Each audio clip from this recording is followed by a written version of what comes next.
Ce n'est pas seulement l'histoire d'un trophée qui change de main, c'est l'histoire d'un sport qui perd son âme.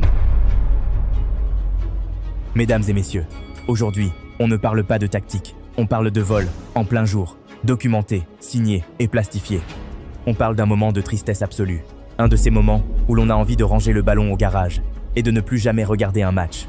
Le 18 janvier 2026, à Rabat, le Sénégal n'a pas seulement gagné un match. Les Lions ont survécu à un enfer. Ils ont survécu à des ramasseurs de balles qui volent des serviettes, comme dans un rituel mystique. Ils ont survécu à un arbitrage qui siffle la fin d'une action de but pour ne pas avoir à consulter la VAR. Ils ont survécu à un pénalty généreux à la 96e minute. Et malgré tout ça, ils ont soulevé la coupe. Le mérite sportif était là, brut, incontestable.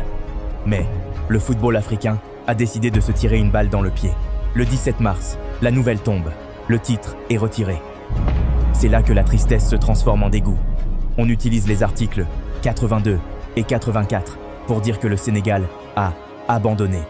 Pourtant, Sadio Mané était là. Il n'a jamais quitté le rectangle vert. C'est un vol déguisé en règlement. On a préféré la ponctualité administrative à la vérité du terrain. C'est décourageant pour chaque gamin qui tape dans un ballon à Dakar, à Bamako ou à Yaoundé. À quoi bon transpirer? À quoi bon marquer si un bureau climatisé peut tout annuler 2 mois plus tard? Mais attendez, c'est là que l'affaire prend une tournure troublante. Pour appuyer sa décision, une liste de jurés circule sur Internet, présentée comme provenant de la Confédération africaine de football. Sur le papier, tout est clair. Tout est censé prouver une décision collégiale, structurée, incontestable. Et puis, le masque se fissure. Car certains noms, affichés fièrement sur le document officiel, ne correspondent pas à la réalité de la séance. Des membres du jury sortent du silence. Parmi eux, Mohamed Roblé Djama, représentant de Djibouti, prend la parole. Et sa déclaration fait l'effet d'un choc dans le monde du football africain.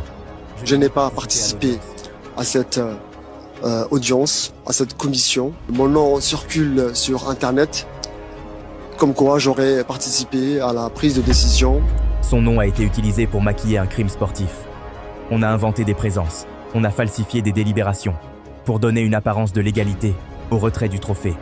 C'est une honte internationale. Quand une institution commence à imprimer des noms de gens qui ne sont pas dans la pièce pour justifier la déchéance d'un champion, ce n'est plus du sport, c'est de la manipulation. C'est un moment de solitude immense pour le foot africain. On voit une fédération haute, le Maroc, célébrer un titre qu'elle n'a pas gagné avec les pieds. On voit 18 supporters sénégalais qui, au lieu de fêter la victoire, dorment dans des cellules marocaines. La tristesse, elle est là.